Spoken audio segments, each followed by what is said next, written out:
बिस्मिल्लाहिर्रहमानिर्रहीम। अस्सलाम वालेकुम। गपशप में खुश आमदेद। दूसरा रोज़ा था और महंगाई आसमान पर थी। वो जो पहले कहा जाता था कि इमरान ख़ान और महंगाई इस हुकूमत के बस की बात नहीं है, ये इसके काबू में नहीं आएगी। और ये हुकूमत जो ये कहती है कि हम रियासत बचाने आए थे और अपनी सियासत को जो है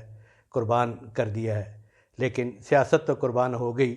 लेकिन रियासती मामलात उधर ही हैं अभी तक। और एक हल्का जो है वो अब कह रहा है कि नवाज़ शरीफ को अब फ़ैसला कर लेना चाहिए कि वो पाकिस्तान वापस आ जाए। अगर वो नहीं आते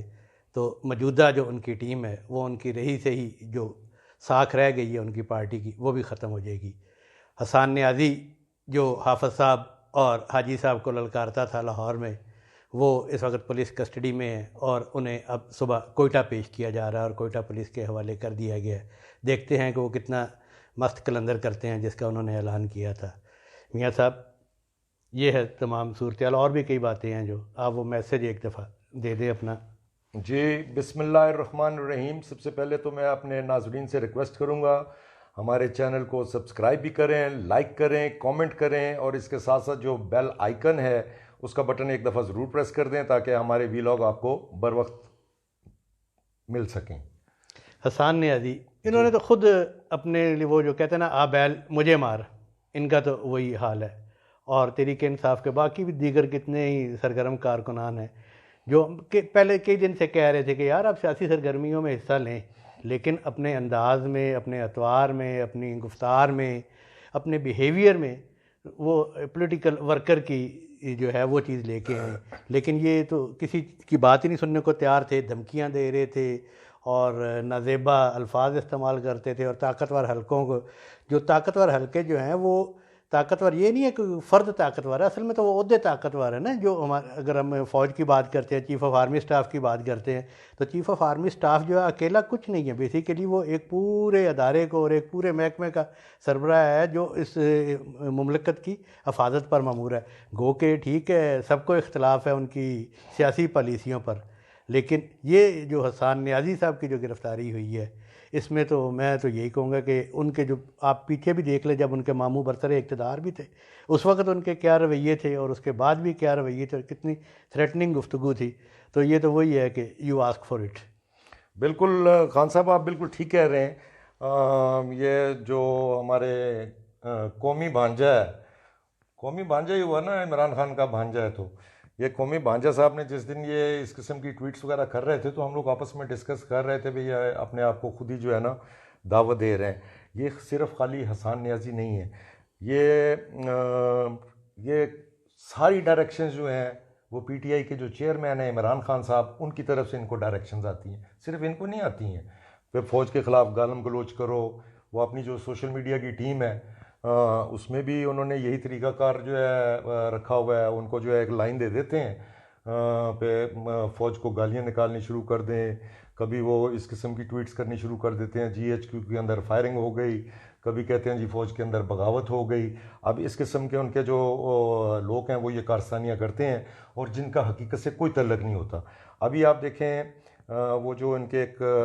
कल सोशल मीडिया एक्टिविस्ट जो कल उठा हुए हैं, अरसलान एक्टिविस्ट नहीं है, अरसलान नहीं है, मशवानी पूरा नाम पता नहीं क्या, अज़हर मशवानी साहब भी यही कर रहे थे। और वो अपने अकाउंट, अपना तो अकाउंट चलो था ही था, मगर उन्होंने अपने फेक अकाउंट, मैं तो हैरान होता हूँ, एक डॉक्टर फातिमा के नाम से फेक अकाउंट बनाया हुआ था, वेरीफाइड अकाउंट, ब्लू टिक है, ठीक है। इस तरह वो जो है वो हज़ारों की तादाद में है जो उन्होंने फेक अकाउंट बनाए हुए हैं। उनके ज़रिए जो है वो कोई यूके में बैठ के, कोई कहीं से बैठ के, डायरेक्शन सारी यहाँ से जाती हैं, तो वो उस पर अमल करते हैं उनको जैसे कहा जाता है। और ये खाली ये मैं इसकी बात नहीं कर रहा मशवानी की या अरसलान की या ये जो ये कौमी भांजा है, इसकी मैं बात नहीं कर रहा। आप ये देखें पे टीनेजर बच्चे, वो एक बच्ची है, वो कोई मेरा ख्याल 8वीं क्लास की है, ठीक है, और वो अच्छी ब्रिलियंट बच्ची है, वो उसकी ठीक है पीटीआई की तरफ जगह है, मगर 8 साल के बच्चे का आप क्या उससे एक्सपेक्ट कर सकते हैं। अब उसकी ट्वीट से भी जो है उसके ट्विटर अकाउंट से भी ऐसी ऐसी खौफनाक, अगर आप उसकी टाइमलाइन पे जाके देखें तो ऐसी खौफनाक ट्वीट्स हो रही हैं एक 8वीं क्लास की बच्ची से। अब जब उनको नोटिस एफआईए की तरफ से जाते हैं तो फिर कहते हैं जी ये देखें जी बच्चों को हैरेस कर रहे हैं। तो ये हैरेसमेंट तो जो है ये अब अब इनको तो चलें पकड़ रहे हैं, मगर जब तक जो है इनकी माँ तक नहीं पहुंचेंगे, जब तक जो है मेरा नहीं ख्याल है ये मसला हल वैसे आपको हैरानी, मगर आप ये देख लें ये 2 दिन से जो जब से ये डॉक्टर फातिमा और ये जो है इनके मशवानी इनके जब से जो है वो अकाउंट बंद हुए हैं, मेरा ख्याल मशवानी के उठाए जाने के बाद ही जो है वो डॉक्टर फातिमा का भी अकाउंट बंद हुआ है, मशवानी का भी शायद बंद हो गया। वो जाहिर है उन्होंने पासवर्ड जिन्होंने उठाया उन्होंने पासवर्ड वगैरह ले लिए होंगे, तो वो जो है इस किस्म की हरकतें कर रहे हैं। वैसे आपको हैरानी नहीं हुई कि जो भी तहरीक इंसाफ का कारकुन लीडर गिरफ्तार होता था तो इमरान खान फौरी इल्ज़ाम लगा देते थे कि हमारे कारकुन पर या हमारे लीडर पर जिनसी तशद्दुद हुआ है, लेकिन भांजे को वो माफ़ कर गए हैं, या मतलब पुलिस अभी भांजे की हाथ हल्का रख गया है। भांजे की तरफ से अभी कोई इनको मेरा ख्याल है फर्स्ट हैंड कोई ऐसी इन्फॉर्मेशन आई नहीं होएगी, या अभी कोई किसी के साथ कोई ऐसा इंटरेक्शन नहीं हुआ होगा, वो जब होगा तो वो देख लेना, वो भी इसी किस्म पर देखें अगर तो वही बात कि अगर तो उन्होंने कोई गैर कानूनी हरकत की है हसन ने जिस जगह पर की है, या वहाँ पे ये सारे केसेस रजिस्टर होने चाहिए, या आप भी इस चीज़ के मुखालिफ हैं, हम भी सभी लोग, तो ये कोई तरीका नहीं है कि आप कोयटा पुलिस के हवाले कर दें, सिंध पुलिस वहाँ पे केस, जब ये सारा कुछ होता है ना कि फिर बात जो है कि जी अचानक ही कोयटा में पर्चा दर्ज हो जाता है, इंटीरियर सिंध में दर्ज हो जाता है, KPK में दर्ज हो जाता है, तो फिर इशारे जो है ना फिर सारे उस तरफ चले जाते हैं कि यार ये उन्हीं के कहने पे हो रहा है और वही कर रहे हैं। नज़र भी ऐसे ही आ रहा है क्योंकि वो तो टारगेट ही जो है वो फौज को कर रहे हैं, तो ये फ़ौज की, मैं तो इसको बिल्कुल क्लियरली समझता हूँ, ये फ़ौज या इस्टेब्लिशमेंट जो भी कह लें, उनकी माँ पर ये सारा क्रैकडाउन हो रहा है और उसमें गवर्नमेंट भी शामिल है। मगर ये जो सोशल मीडिया पे लोग बैठे हैं उनको भी ज़रूर ख्याल करना चाहिए। आप अपने जिस मुल्क में रहते हैं उसी मुल्क को आप गालियाँ निकालें, उसकी फ़ौज को गालियाँ निकालें, मेरा ख्याल है ये तो बड़ी ज़्यादती वाली बात है। और मतलब गालियाँ या तो ये है ना कि आपका ट्रैक रिकॉर्ड हो कि आपकी पार्टी जो है इसी बुनियाद पर पैदा हुई हो और इसी पे परवान चढ़ी हो, पैदा आप उनकी गोद में हुए, पले बड़े आप उनकी गोद में, और जब जो उनके साथ उनके जो साथी हैं वो भी सारे जो हैं वो सबका ट्रैक रिकॉर्ड है, पिछले 30 40 साल से जो है वो एस्टेब्लिशमेंट का हिस्सा है। अब वो इमरान खान के साथ शामिल हुए हैं, वही सारे वो जो हम उस दिन कह रहे थे कि आमरों के भी बेटे और आमरों का साथ देने वाले भी वो सारे, लेकिन इन सारी बावजूद कि ये तो इमरान खान की पॉलिटिकल स्ट्रेटजी है, जो भी है, हो सकता है कि वो कन्फ्रंट्रेशन की स्ट्रेटजी वो समझ रहे हो कामयाब हो, लेकिन अगर वो पॉलिटिकल फोर्सेस के साथ हो तो वो उनके लिए कामयाबी हासिल करना बहुत आसान है। लेकिन अगर वो स्टेट के साथ टकराव की पॉलिसी इख्तियार करेंगे और उनके साथ इख्तियार करेंगे कि जिनके हाथ में बंदूक है,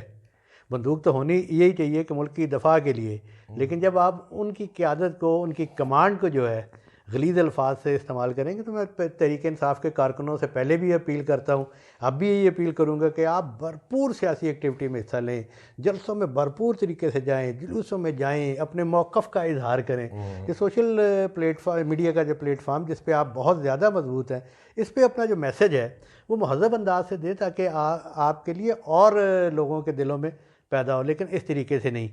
लेकिन दूसरी तरफ जब हम देखते हैं अपना हुकूमती इत्तेहाद को, मियाँ साहब मुझे तो ऐसे ही लग रहा है कि ये PDM और उनके इत्तेहादियों ने शहबाज शरीफ को जो है और नून लीग को जो मैदान में फेंक के खुद सारे गायब हैं। KPK में मौलाना फजल रहमान ने बहुत अच्छी जगह बनाई, उन्होंने बहुत अच्छी एक्टिविटीज़ की, इमरान खान के दौर में उन्हीं की जमात ज़्यादातर मुतहर्रिक रही, और KPK में अब उनका गवर्नर भी मौजूद है और वो अपनी सियासी हिकमत अमली जो है और आइंदा के लिए जो है जो भी उन्होंने टिकटें तकसीम करनी है, कैसे इलेक्शन लड़ना है, वो तो उस चक्कर में लगे हुए हैं। इसी तरह सिंध में जो है वो पीपल्स पार्टी भी अपना निज़ाम और अपनी सारी चीज़ें ठीक कर रही है। वो इंटीरियर ऑलरेडी वो पहले ठीक है, लेकिन कराची में भी चूँकि उन्होंने काफ़ी अच्छी पोजीशन ली है बल्दियाती इंतखाबात में, और आगे उनके ज़हन में है कि शायद 3-4 नशिस्तें वो फिर कराची से निकाल जाएंगे। बलूचिस्तान में गो के नशिस्तें थोड़ी हैं, लेकिन वहाँ पे भी नून लीग इन तीनों सूबों में हमें कहीं नज़र नहीं आती। इसी तरह पंजाब में भी जो है वो डिस्टर्बेंस है, और जो निगरान हुकूमत है वो जब वक्त आएगा तो उसका झुकाव भी शायद पीपल्स पार्टी की तरफ हो, नून लीग की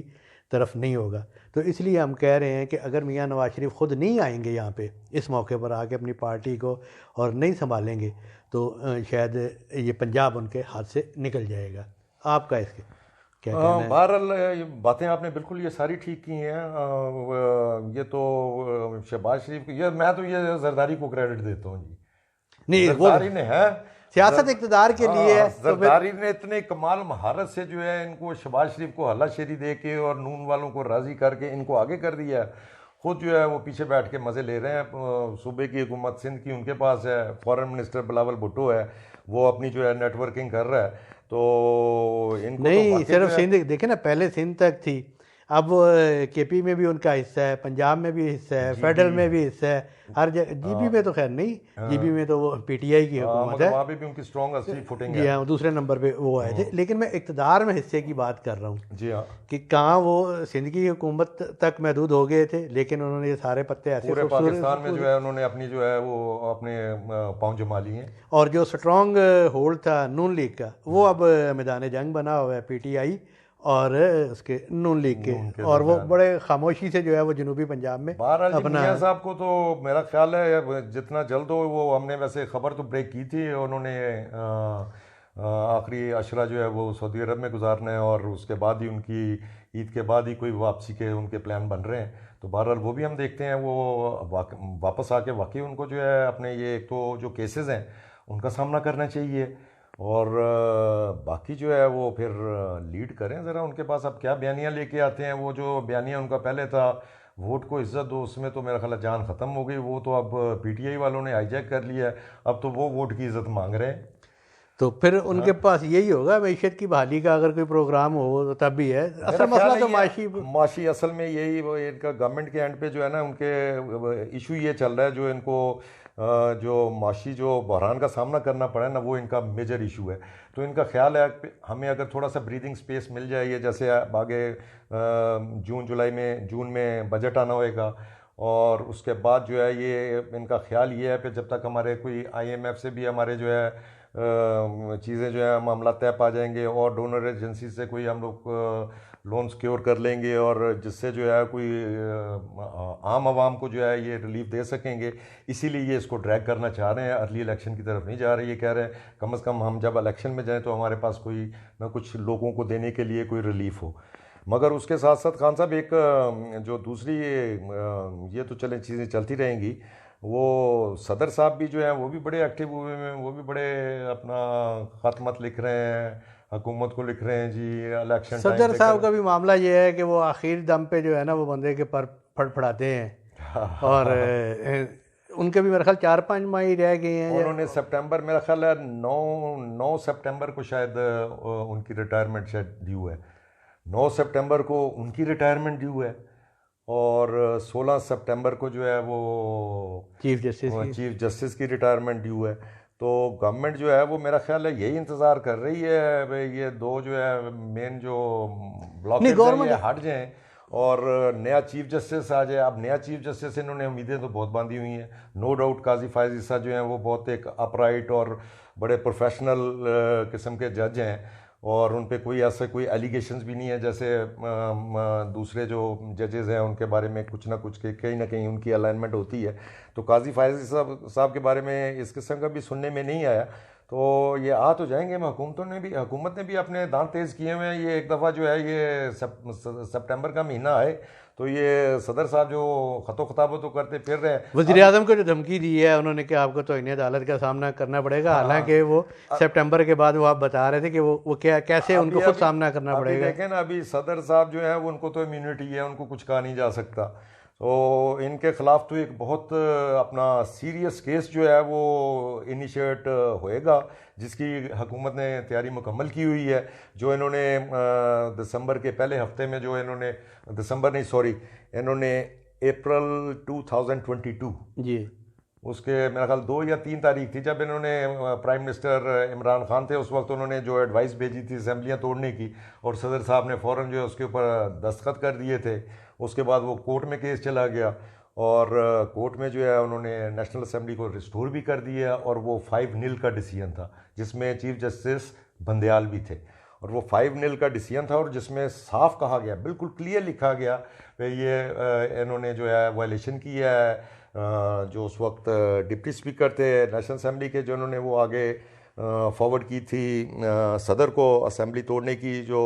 रिक्वेस्ट थी थ्रू प्राइम मिनिस्टर, और उनके ख़िलाफ़ जो है मेरा ख्याल है मुआखज़ा तो